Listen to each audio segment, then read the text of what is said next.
Hello students, कैसे हैं आप सभी। आज हम शुरू करने वाले हैं एनसीईआरटी पॉडकास्ट में एक नया चैप्टर बायोलॉजिकल क्लासिफिकेशन।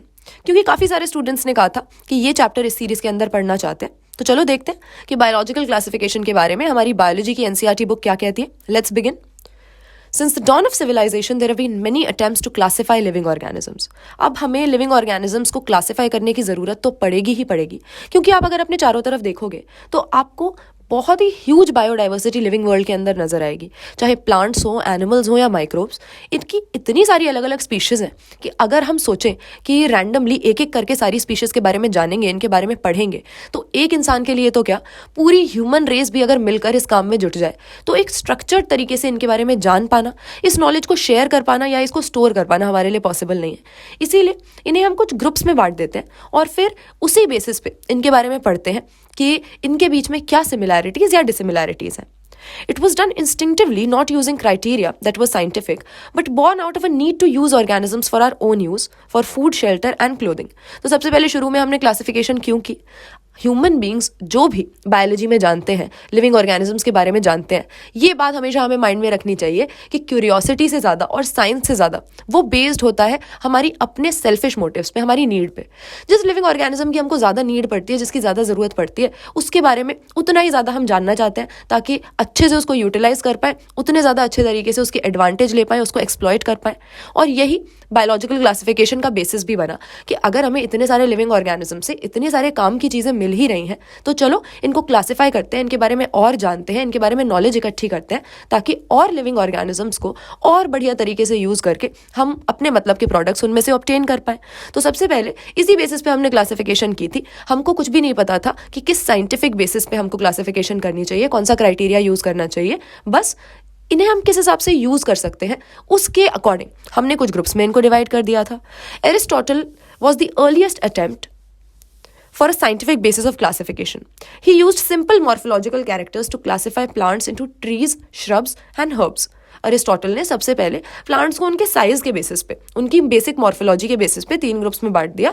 जो बहुत ही लंबे लंबे हैं उनको ट्री बोल दिया। फिर इसके बाद आए श्रब्स, और बिल्कुल ही जो सॉफ्ट से हैं, जिनका कोई वुडी ट्रंक नहीं है, छोटे साइज के प्लांट्स हैं, इनको हर्ब्स की कैटेगरी में डाला। He also divided animals into 2 groups, those which had read blood and those that did not. तो ब्लड के कलर के बेसिस पे उन्होंने सोचा एनिमल्स के भी 2 ग्रुप बना दिए जाए, एक वो जिनके पास रेड ब्लड है और एक वो जिनका ब्लड रेड नहीं होता है।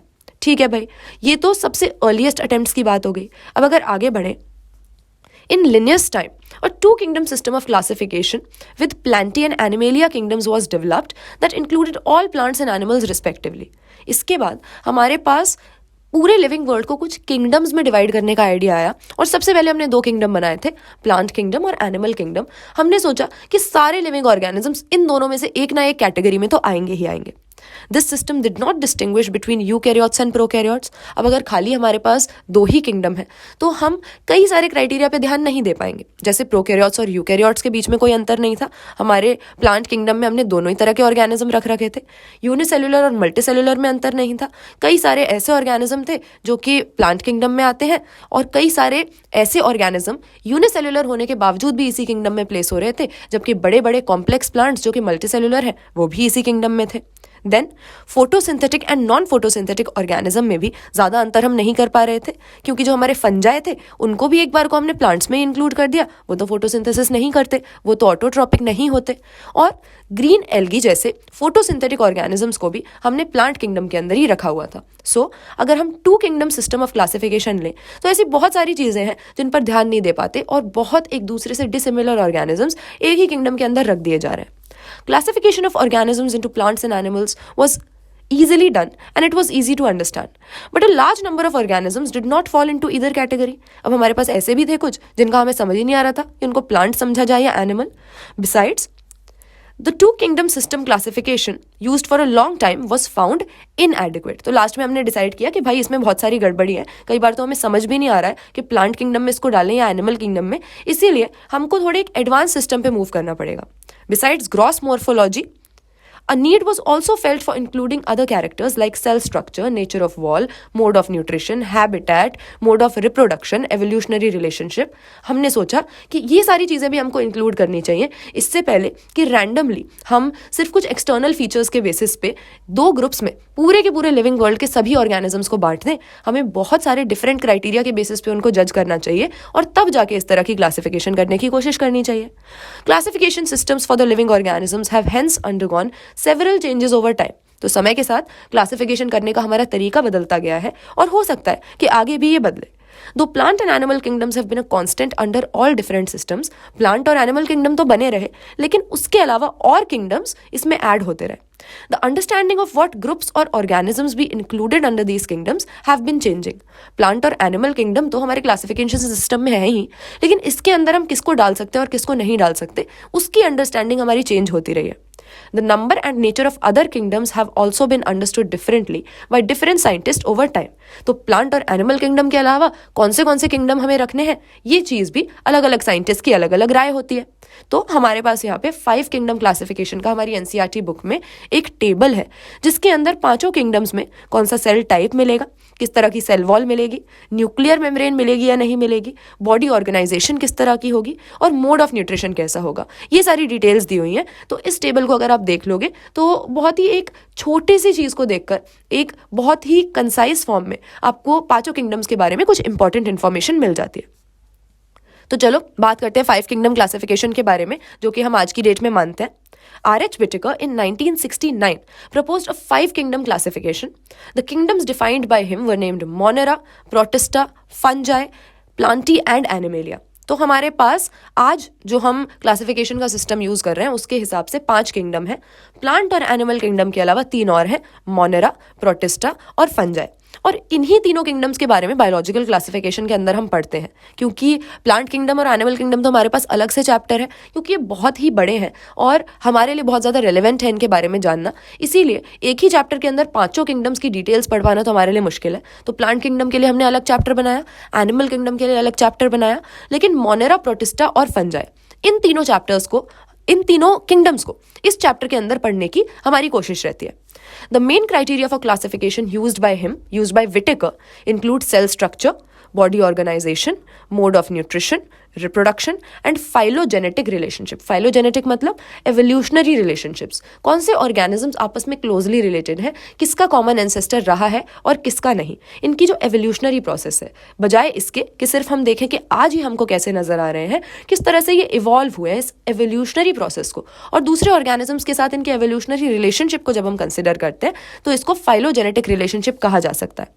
तो The 3-domain system has also been proposed that divides the kingdom Monera into 2 domains. तो यहाँ पर हम ये भी देखते हैं कि जो हमारा मोनेरा किंगडम है उसको 2 डोमेन्स में कई बार हम डिवाइड कर देते हैं, leaving the remaining eukaryotic kingdoms in the 3rd domain and thereby a 6 kingdom classification. तो 5 किंगडम तो प्रेवेलेंट है जिसके हिसाब से हम पढ़ाई करने वाले हैं इस बुक के अंदर, लेकिन आप 6 किंगडम क्लासिफिकेशन को भी मान के चल सकते हो अगर आप मोनेरा को 2 पार्ट्स में डिवाइड कर दो, मोनेरा को 2 डोमेन में डिवाइड कर दो। We will learn about this system in detail in higher classes. तो अभी फिलहाल देखते हैं हम 5 kingdom classification. Let us look at the 5 kingdom classification to understand the issues and considerations that influence the classification system. Earlier classification systems included bacteria, blue-green algae, fungi, mosses, ferns, gymnosperms and angiosperms under plants. तो पहले हम शुरू में चाहे वो bacteria है, चाहे वो ब्लू ग्रीन एल्गी है, चाहे वो फंगस है, सबको प्लांट्स के अंडर ही रख देते थे क्योंकि हमारे दिमाग में एक ही बात क्लियर थी, यार कुछ भी हो एनिमल तो ये नहीं है। और 2 ही किंगडम अगर हमारे पास है, 2 ही ऑप्शन अगर हमारे पास है, तो अगर एनिमल नहीं है तो प्लांट ही उसको मानना पड़ेगा। हालांकि आज हम जानते हैं कि इसमें से बहुत सारे ग्रुप्स हैं जो कि हमें प्लांट किंगडम के अंदर नहीं प्लेस करने चाहिए क्योंकि बाकी प्लांट से वो बहुत अलग है। जैसे बैक्टीरिया को देख लो, इनका तो सेल प्रोकैरियोटिक होता है, यूकैरियोट से साथ में इनको हमें रखना ही नहीं चाहिए। उसी तरह से ब्लू ग्रीन एल्गी, नाम में तो इसके एल्गी आता है लेकिन असल में एक एल्गा नहीं होता है, असल में ये भी प्रोकैरियोटिक है, साइनोबैक्टीरिया भी इनको बोलते हैं। और सिमिलरली फंजाई प्लांट से बिल्कुल अलग है, इनका मोड ऑफ न्यूट्रिशन ही अलग है। प्लांट्स तो ऑटोट्रोपिक होते हैं, अपना खाना खुद बनाते हैं, दूसरों पे डिपेंड नहीं करते हैं न्यूट्रिशन के लिए, जबकि फंजाई हमारा एक एंटायरली हेटेरोट्रोपिक ग्रुप है, ये ऑटोट्रोपिक होते ही नहीं है। तो उस समय पर हालांकि हमने बैक्टीरिया को, फंजाई को उठाकर सभी को प्लांट के अंदर रख दिया था, लेकिन अब हम जानते हैं कि इनके लिए हमें कुछ ना कुछ अलग इंतजाम करना पड़ेगा. The character that unified this whole kingdom was that all the organisms included had a cell wall in their cell. तो हमने कौन सी कॉमन बात समझ के इनको प्लांट किंगडम में डाला था कि चलो इन सभी के पास सेल वॉल है, इनको एक किंगडम में रखते हैं. This placed together groups which widely differed in other characters. It brought together the prokaryotic bacteria and blue-green algae with other groups which were eukaryotic, जैसा कि अभी मैं बोल रही थी. It also grouped together unicellular and multicellular organisms, जैसे Chlamydomonas और Spirogyra को साथ में रख दिया algae के अंदर. The classification did not differentiate between heterotrophic group fungi and the autotrophic green plants, though they also showed a characteristic difference in their wall composition. Fungi की तो हमें सेल वॉल में काइटिन मिलता है, जो कि प्लांट्स के केस में नहीं मिलता. Green plants have a cellulosic cell wall. When such characteristics were considered, the fungi were placed in a separate kingdom. Fungi के लिए बिल्कुल ही अलग किंगडम बना दिया. हमने देखा ना प्लांट ना एनिमल, ये अपने आप में एक अलग टाइप का ही ऑर्गेनिज्म है, और फर्दर इनके अंदर भी काफ़ी डाइवर्सिटी है, तो चलो इनको एक अलग किंगडम में रख देते हैं. ना तो इनकी बॉडी एनिमल्स जैसी है, लेकिन प्लांट जैसे होने के बावजूद भी, काफ़ी चीज़ों में सेल वॉल पोजेस करने के बावजूद भी, मोड ऑफ न्यूट्रिशन में ये बिल्कुल अलग है. प्लांट्स हमारे ऑटोट्रोपिक होते हैं, जबकि फंगस अपने न्यूट्रिशन खुद से करने के लायक नहीं है, बिल्कुल तैयार ही नहीं है, कंप्लीटली एक हेट्रोट्रोपिक ग्रुप है. अब चाहे उसका मोड ऑफ न्यूट्रिशन किसी भी तरह से हेट्रोट्रोपिक हो, चाहे वो एक पैरासाइट हो, चाहे सेप्रोफाइट हो, लेकिन होता ये हेट्रोट्रोपिक ही है. All prokaryotic organisms were grouped together in the kingdom Monera, and the unicellular eukaryotic organisms were placed in kingdom Protista. तो हमें एक बेसिक आउटलाइन पता होनी चाहिए कि हमारे लिविंग वर्ल्ड में कौन से ऑर्गेनिजम्स को कौन से किंगडम में हमने डाला हुआ है. तो फंजाई के अंदर हमने एक थैलस लाइक बॉडी, लेकिन हेट्रोट्रोपिक मोड ऑफ न्यूट्रिशन वाले ऑर्गेनिजम्स को रख दिया. तो फंजाई अपने बिल्कुल अलग ही हो गए, सेपरेट किंगडम बना दिया इनके लिए. तो इसके बाद जिनका भी प्रोकैरियोटिक टाइप का सेल स्ट्रक्चर था, इन सभी के लिए हमने एक किंगडम बनाया मोनेरा.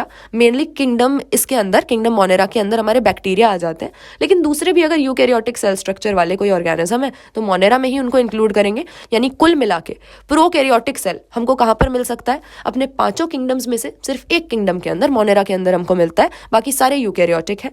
इसके बाद यूकैरियोटिक सेल स्ट्रक्चर जब शुरू होता है तो उसके पोजेस करने वाले यूनिसेलुलर ऑर्गेनिज्म, जिनके पास सेल तो यूकैरियोटिक है लेकिन है एक ही सेल, इनको हमने किंगडम प्रोटिस्टा में रख दिया. तो ये बात हम ध्यान रखेंगे. मोनेरा के अंदर कौन है? प्रोकैरियोटिक. हमारे प्रोटिस्टा किंगडम के अंदर कौन है? जो है तो यूकैरियोटिक, लेकिन सेल उनके पास एक ही है. Unicellular eukaryotes are placed in kingdom Protista. Kingdom Protista has brought together Chlamydomonas, Chlorella, which were earlier placed in algae with plants and both have cell walls, with Paramecium and Amoeba, which were earlier placed in the animal kingdom. तो Paramecium और Amoeba को पहले हम animal मान लेते थे, Chlamydomonas और Chlorella को प्लांट मान लेते थे, लेकिन अब हम क्योंकि यूनिसेलुलर यूकैरियोट्स को एक ही किंगडम के अंदर प्लेस कर रहे हैं, प्रोटिस्टा में डाल रहे हैं, इसीलिए इनको हमने साथ में एक किंगडम में यूनाइट कर दिया है. It has put together organisms which in earlier classifications were placed in different kingdoms. This happened because the criteria for classification changed. This kind of changes will take place in future too, depending on our improvement in understanding the characteristics and evolutionary relationships. तो पहले भी हमने अपने समझ के हिसाब से classification तो की ही थी, और अब भी जितनी जितनी हमारी समझ बढ़ती जा रही है उस हिसाब से क्लासिफिकेशन का तरीका भी बदलता जा रहा है. लेकिन इस तरह के चेंजेस आगे भी हो सकते हैं, क्योंकि हो सकता है कि लिविंग ऑर्गेनिजम्स और उनके बीच के रिलेशनशिप्स को समझने में हम और ज़्यादा माहिर हो जाएं, हमारे पास और कुछ ऐसी नॉलेज आ जाए जिसके कारण क्लासिफिकेशन भी अलग तरीके से हम करने लगे. तो ये चेंजेस होते आए हैं शुरू से और आगे भी होते रहेंगे, इसी का चांस है. Over time, an attempt has been made to evolve a classification system which reflects not only morphological, physiological, and reproductive similarities, but also phylogenetic, that is, based on the evolutionary relationships. तो कोशिश हम यही करते हैं कि organisms के morphological, anatomical, physiological, reproductive सारे characters को include करना है, और साथ ही साथ इनके बीच के evolutionary relationships को भी देखना है, तभी जाकर हमें इन्हें या तो साथ में या फिर अलग अलग ग्रुप्स में taxonomic classification के दौरान प्लेस करना चाहिए. In this chapter, we will study the characteristics of kingdom Monera, Protista and fungi of the Whittaker system of classification. Plantae and Animalia हम separate chapters में chapter 3 and 4 के अंदर पढ़ते हैं. तो चलो स्टार्ट करते हैं. किंगडम मोनेरा का एक इंट्रोडक्शन ले लेते हैं और उसके बाद कंटिन्यू करेंगे हम अगली बार. तो किंगडम मोनेरा पे आ जाओ भाई. Bacteria are the sole members of kingdom Monera. जैसे ही बैक्टीरिया शब्द बोलते हैं तो तुरंत समझाओ कि किंगडम मोनेरा की बात हो रही है, क्योंकि बैक्टीरिया सिर्फ मोनेरा के अंदर ही हमको मिलते हैं और मोनेरा के मेन मेंबर्स ही यही हैं. They are the most abundant microorganisms. चारों तरफ हमको बैक्टीरिया मिलते हैं। बैक्टीरिया बहुत डाइवर्स भी होते हैं, डिफरेंट तरह के हैबिटेट्स में पाए जाते हैं, अलग अलग तरह की इनकी हैबिट्स होती हैं, बिहेवियर होता है। तो मोनेरा किंगडम के अंदर तो ये प्लेस्ड है और बैक्टीरिया के नाम से ही कलेक्टिवली हम इनको बोल रहे हैं, लेकिन असल में काफ़ी सारे बैक्टीरिया एक दूसरे से बहुत चीज़ों में डिफर करते हैं। They occur almost everywhere. Hundreds of bacteria present in a handful of soil. सभी तरह के हैबिटेट्स में हमको मिल जाते हैं। हमारे शरीर के ऊपर है, हमारे शरीर के अंदर है, सभी प्लांट्स और एनिमल्स के शरीर के साथ एसोसिएटेड रहते हैं और सहज ही हैबिटेट्स में कोई ना कोई बैक्टीरियम हमको मिलेगा ही मिलेगा। चाहे आप एक गिलास पानी लो तब भी उसमें कोई बैक्टीरियम होगा। अगर आप अपने जिस टेबल पे बैठे हुए उस टेबल को देखोगे तो उस पर भी बहुत सारे बैक्टीरिया घूम रहे होंगे। यानी चारों तरफ कुल मिला के हमारी एनवायरनमेंट में बैक्टीरिया हर जगह आकर हो रहे हैं, हर जगह सर्वाइव कर रहे हैं और थ्राइव कर रहे हैं। They also live in extreme habitats such as hot springs, deserts, snow and deep oceans where very few other life forms can survive. तो ये जो हमारे बैक्टीरिया हैं जो बाकी लिविंग ऑर्गेनिजम्स हैं उनके साथ मिलजुल कर तो रह ही रहे हैं, लेकिन ऐसी जगहों पर भी पाए जाते हैं जहाँ दूसरा कोई लिविंग ऑर्गेनिज्म सर्वाइव कर ही नहीं पाता है। Many of them live in or on other organisms as parasites. Now bacteria grouped under 4 categories. Shape के बेसिस पे मेनली 4 कैटेगरी में हम इनको बांट देते हैं। कोकस वो होते हैं जो कि स्पेरिकल है, फिर बैसिलस हम उनको बोलते हैं जो कि रॉड शेप्ड हैं, थोड़े एलोंगेटेड से हैं। जो विब्रियम हम टर्म यूज़ करते हैं ये हम कॉमा शेप्ड बैक्टीरिया के लिए करते हैं, और स्पाइरल शेप बैक्टीरिया को हम स्पिरलम बोल देते हैं। तो ये चारों शेप्स हमारी रिप्रेजेंट की हुई हैं यहाँ पर एनसीईआरटी के डायग्राम्स के अंदर। Though the bacterial structure is very simple, they are very complex in behavior. Compared to many other organisms, bacteria as a group show the most extensive metabolic diversity. तो bacteria का behaviour काफ़ी complex होता है, काफ़ी diverse भी होता है। हालांकि इनका स्ट्रक्चर बहुत सिंपल है। प्रोकैरियोटिक सेल है इनके पास जिसमें ना तो कोई न्यूक्लियस है ना ही कोई मेम्ब्रेन बाउंड सेल ऑर्गेनेल्स। अगर हम मोड ऑफ न्यूट्रिशन की बात करें, some of the bacteria are autotrophic. They can synthesize their own food from inorganic substrates. They may be photosynthetic autotrophic और कीमोसिंथेटिक ऑटोट्रॉपिक। अब जैसे ही हम ऑटोट्रॉपिक नाम सुनते हैं हमारे दिमाग में तुरंत आता है कि फोटोसिंथेसिस हो रहा है सनलाइट को यूज करके, लेकिन असल में सारे ऑटोट्रॉपिक ऑर्गेनिज्म जरूरी नहीं है कि सनलाइट को यूज करके ही अपना खाना सिंथेसाइज करे, फोटोसिंथेटिक ही हो, वो कीमोसिंथेटिक भी हो सकते हैं, यानी केमिकल कंपाउंड से एनर्जी डिराइव करके भी वो अपना खाना बना सकते हैं।